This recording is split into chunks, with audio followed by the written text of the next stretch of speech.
Hey everyone, and welcome to an off the beaten path video. This was shot in April of 2021, and we've journeyed via McMillan's Road down into Talbotville, and we're just heading out of Talbotville onto the Crooked River track, and we'll be heading through to the Kingswell Bridge. So this river crossing that we're coming up to just now is the first river crossing, heading straight out of the Talbotville campground. It's nice and shallow. I was actually last here in January. The river was somewhat higher, having had about 24 hours of rain, but this particular time it was not too deep at all and quite drivable. And as you perhaps saw, Talbotville was predictably busy, as you'd expect over Easter, and there was a fair bit of traffic around, and the tracks had also pretty good evidence of there having been a lot of vehicles around. So in this video I haven't shot the entire track, got to leave something for you, but I've tried to show pieces of the track where you can see the different types of terrain and what the track's generally like. It pretty much follows along the river for almost the entire length of the track. There are a few departures. The river crossings vary in depth and difficulty. As I said, we've had a fairly warm summer, and the river level is down from what it was back in January, just after some rain. On this particular trip, I didn't actually walk any of the river crossings, which is always advisable, simply because of the volume of traffic, and the water's so clear you could see the bottom quite nicely. Here you can see we're just coming in now to the first river crossing when you're heading east from Talbotville. This is one of the shorter, shallower river crossings. You can see the stones off to the right there, sort of clearly showing you that it's really not a deep river crossing at all, but there's a nice way to get started. As you can see, the view along the Crooked River track is quite nice. Mostly it's fairly flat.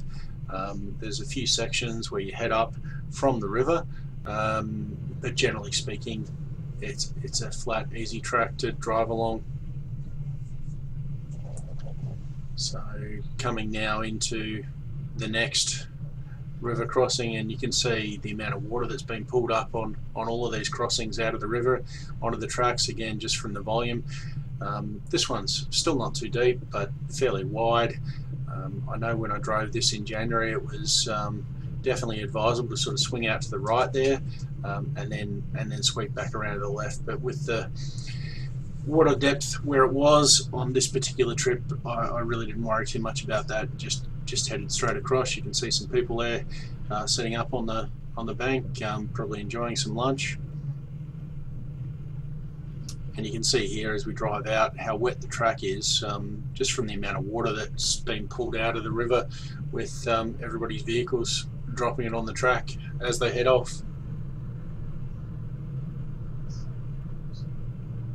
This is one of the sections that does depart from the river a little bit, and heads away from it just for a brief period of time.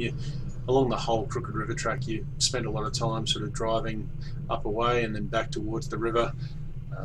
Again, you can see the track's in pretty good condition. You can see the river just down to the left there as we're getting along a little further here on the track, and this is one of the few sections where there's actually a bit of a drop off on the side of the track. Generally, as I said, it's fairly flat. The only time this is really an issue, of course, is if you happen to run into somebody coming the other way. We were very lucky, and on this particular section we didn't have any other traffic coming the other way. It was only when we got right to the end we did then happen to see some other vehicles, but you get some great views across the river, and it's just a really enjoyable drive through a really magic part of the high country, and definitely worth checking out if you can get into the area and have the time to do so. As you can see there, we've just come across some traffic at the end here, but plenty of room to get past. Quite a large group. And again, this is the next river crossing on the Crooked River, and you can see there's a bit of mud on the entry, and again it's a reasonably wide crossing, but nothing particularly challenging today about this crossing. Just drive in with a nice steady pace and no need to hit it particularly hard or fast, and just steady as you go. I did find coming up here, apart from the traffic, obviously since January there's been a lot of people through here, and it's been wet and soft at times. You can see these ruts just up here as we pull over to let the traffic through. Both portions of the track there are pretty well rutted out, and just something to be conscious of, but you can easily drive on the tops of them. There's plenty of room there to pick a line that works for you and your vehicle without worrying about getting stuck in those too much.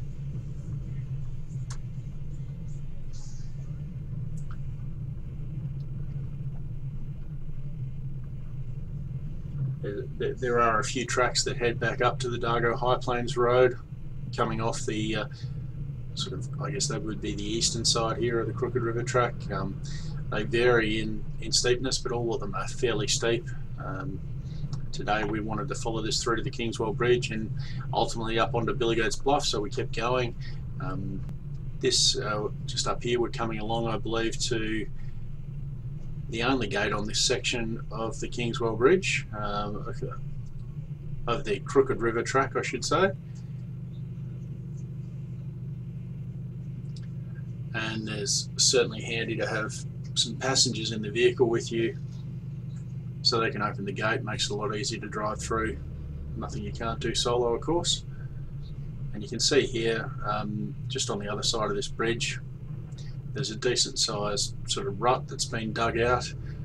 Again, you don't need to drive through that, so you can just put your wheels on the top side of it. Again, seems to have been a factor of water being pulled up out of the river, just with the large volume that this particular track does see, particularly around times like Easter. From here on, the exits, at least the exits when you're heading in this direction towards the Kingswell Bridge, get a little trickier, and these crossings are a little deeper than some of the earlier crossings.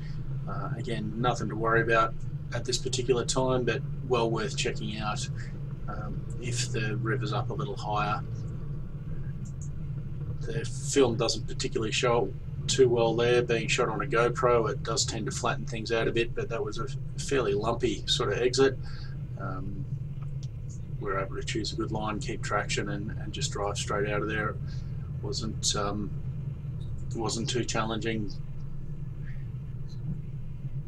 and it's only a short drive here. The river actually loops back around and you come straight into another crossing of the river fairly quickly, so I just kept the camera rolling on this section of the track.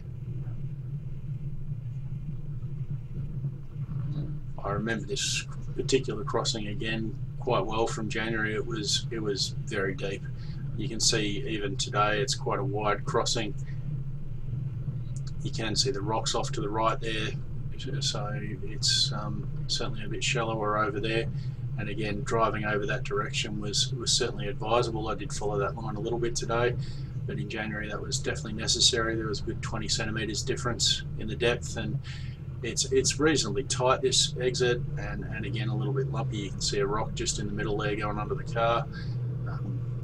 It's just a matter of choosing your line. The traction was pretty good, despite how wet it actually looked.